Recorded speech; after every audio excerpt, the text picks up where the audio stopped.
What's going on, everyone? Pro-Verbs back again with another one. Yo, I'm so sorry, guys. I know I haven't been on here for a minute, but I just needed some time. Just time to get away, be able to reflect on life. Not that life has been hard, but it's just like, sometimes you just need some type of inspiration. Sometimes certain things got to take place so you could have a message. And today, I have a message for y'all. Yes, for y'all, I have a message. And you may say, Proverbs, how you know it all? It's not that I know it all, but I'm teaching y'all guys certain things because of experiences that I've been through in my own life. And experiences are the best teacher. I mean, it's great to have wisdom, learn from other people's mistakes. But when you go through it yourself, at least you can speak with something with conviction because you have faced it, you have been through it. Now, today I want to talk about disciplining your children. Listen, you want to make sure you raise your children up the right way starting from young. Make sure there is no kind of confusion in the way you raise your children. You can't be one day be too lenient, then the next day be too harsh. Sometimes if you was to do it that way, they're gonna be confused and like, hey, I don't know, what am I doing wrong? Or I can get away with this, but then next day I can't get away with this. Listen, as a parent, you have to be consistent. If it's a no with certain things in your household, you gotta stick to that. Like case in point, if a child, for example, say, oh, can I go hang out with my friends at such and such time? Say it's like you have a curfew for them. Say for instance, their curfew is 8:30. The latest they gotta be back in the house by 8:30. And if you set that for them, that's it. You can't say, oh, I'm gonna bend this time. Oh, they could get away with it this time, but next time. No, that's bringing confusion into them. And that's when they're not going to take you as serious. They're going to look at you like, yo, mom, yo, dad, last time you let me go. Listen, at that point, they're going to take you for granted because now they look at you like you're unstable. And as a parent, you got to show some type of stability and you got to bring stability in their lives as well. And you got to make sure that from when they're young, that you're more so consistent with discipline. And discipline can go in different ways. Sometimes you have to give them a little pow pow at a young age, not when they're older, then when they're older, they may, rebel like, yo, enough is enough. But I am speaking from experience from when I was a child until now that I'm a parent myself. Now, when you discipline them, you got to be firm. You got to be firm, but at the same time, let them know what you're disciplining them for. The reason that you're doing it. And even after the discipline, whether it's a little pow pow or you take away certain privileges, you let them know at the end of the day, listen, I am doing this for your own good. It's because I love you. You don't just give them some kind of harsh treatment and then treat them like some kind of stepchild or treat them like they're a nobody. They're still a person. They're still human. So you still gotta show that love, that affection. And at the same token, when they're misbehaving or doing things that's not right according to the way you run things in your household, you got to check it right there and then. You cannot just let things fester and fester, because if you allow things to fester, it's going to get worse. And you should never, never spoil a child. Never give them so much things, because sometimes we as parents, we're guilty. Sometimes we may not get all that we wanted when we're children, and then when you get to a certain point in life and then you have your own children, you may have it to give them. You may have it and say, well, I didn't have this, so I'm not going to deprive my children of this. But that's not really the right way of doing things neither. In life, you gotta strike a balance somewhere. You gotta strike a balance, because at the end of the day, if you do so much, that child may take you for granted. They may take advantage of you, and also have that entitlement, like people owe them something because they're so used to getting.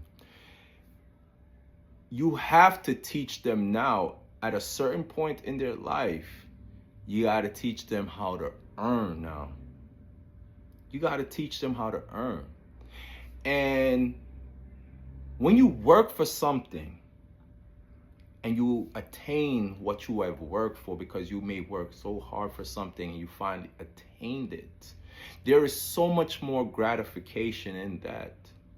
There is so much more thankfulness, because you're more appreciative. You appreciate it more because you work for it. Now that's what you have to instill in a child. They have to work for certain things that they want now.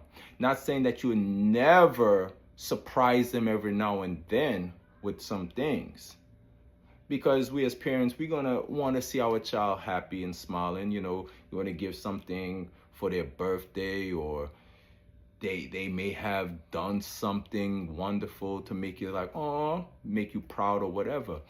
But they have to know the value of work, because you as a parent, especially, if you work hard, you're paying your bills. You may say, okay, I want to get a brand new pair of shoes, or a brand new laptop, or whatever the case may be. But when you work for something and you finally get that thing that you want, there's a satisfaction that comes with it. There's a sense of gratitude, because you say, I worked for it. So that's what we want to also instill in our children. You got to start them off young, even as young as 6 years old. 6 years old, say, okay, say for instance, little Johnny wants a toy truck. Okay, little Johnny, you want a toy truck? Here, clean up your area. Clean up the area where you make that mess.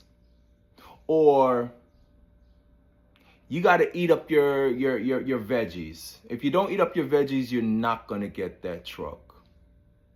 And you may say, oh, but, if telling them to eat their veggies, that's, you telling them something's like, that's like manipulation. So what?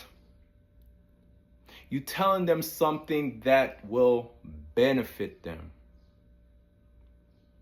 You're not going to give them something to make them unhealthy, right?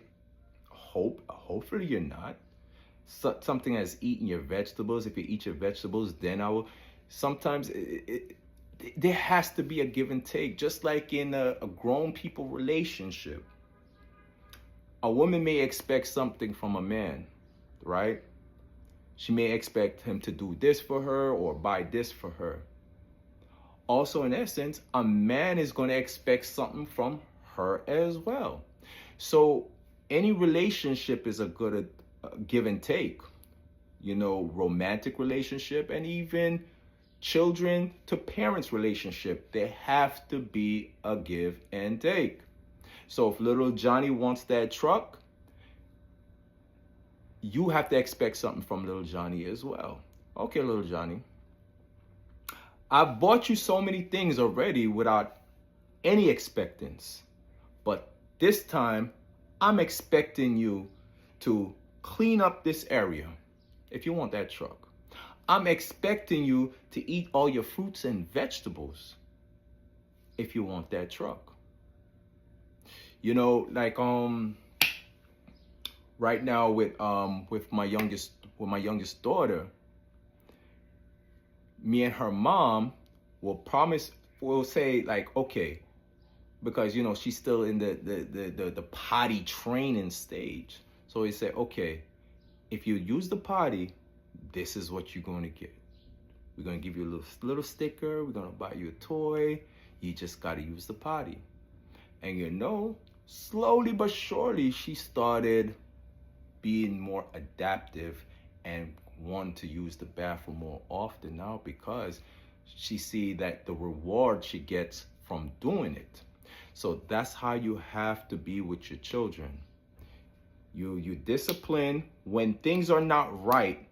You let them know what is wrong, right? You give them a warning. If they continue doing the same thing even after the warning, you got to either take something away from them, take away certain privileges, or give them a little pow pow, you know, when they're at a young age. And I'm not saying like you're doing it, none of that. But you know, just a little, didn't I tell you not to do that? Didn't I tell you not to do that? But you still did it anyway.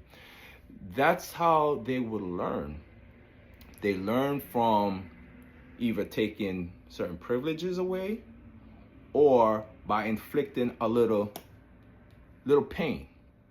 Just a little. Then that's how they will understand.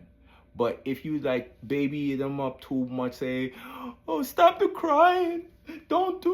I can't, no. Johnny, I don't have it today. I don't have the money to buy it. You think they understand that? You're gonna be like, stop the crying right now. Stop the crying.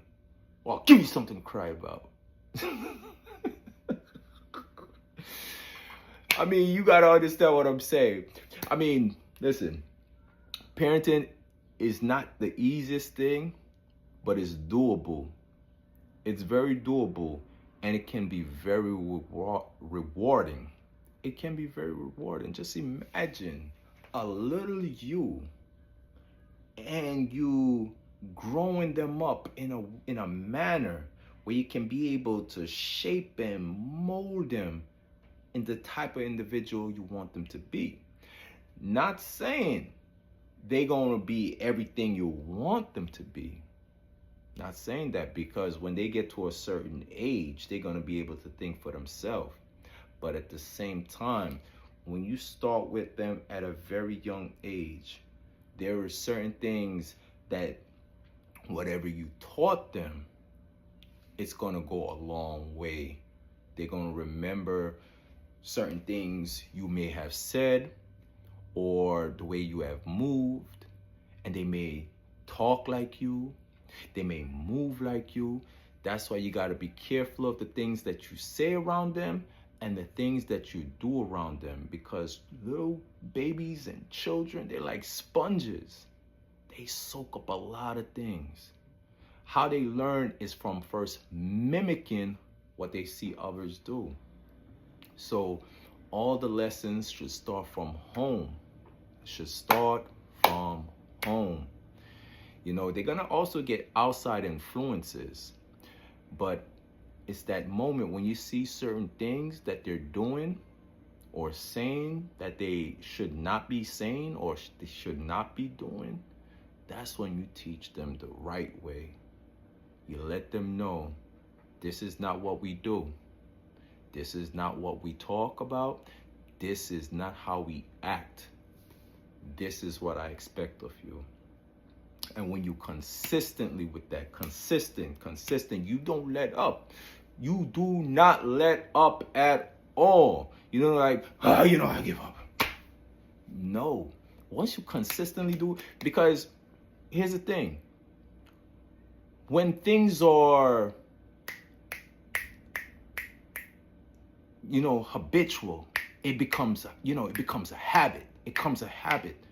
And eventually, when you keep implementing certain things in a child, your teachings, and you not only talking, but you're also doing what you say, you also shown by actions, that's how the child will learn as well.